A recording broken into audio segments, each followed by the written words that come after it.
Shalom jemaat yang dikasihi oleh Tuhan. Bangkit dan bercahayalah. Saya yakin Anda masih terus menyaksikan tayangan Daily Devotion Senin sampai Sabtu dan Anda akan terus diberkati oleh firman Tuhan. Bacaan Alkitab hari ini diambil dari Yesaya pasal 44 ayat 1 sampai ayat yang kelima.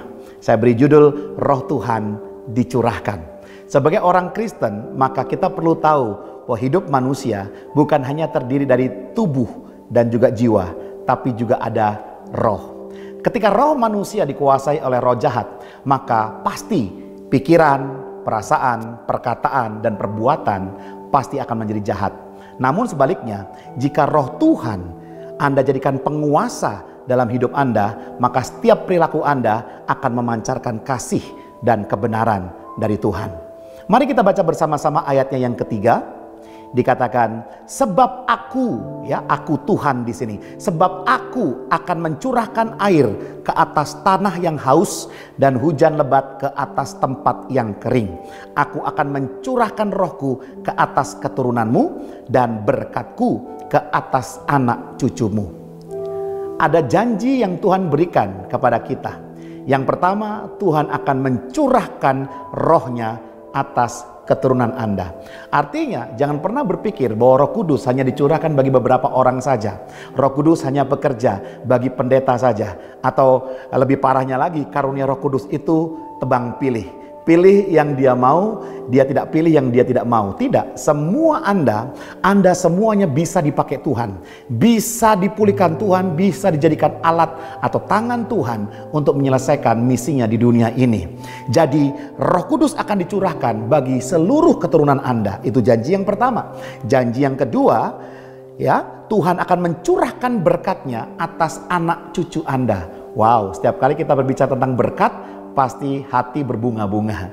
Namun ini adalah firman Tuhan, bahwa bukan hanya rohnya yang kudus dicurahkan buat keturunan kita, tapi berkat Tuhan juga akan diberikan buat anak cucu kita. Itu janji Tuhan. Lalu apa syaratnya supaya janji Tuhan itu bisa datang dalam kehidupan kita? Yang pertama, firman Tuhan berkata apa di situ? Ada kata haus, Milikilah kehausan akan Tuhan. Pernahkah Anda merasa sangat haus?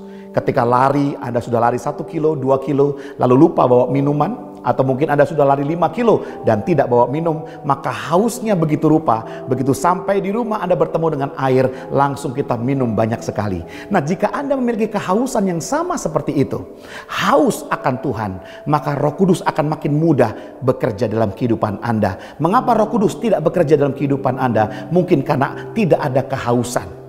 Dan yang kedua syaratnya bukan hanya haus, tapi ada kata kering di situ. Kata kering. Hati manusia bisa kering. Kita ibadah tidak mengalami kuasa.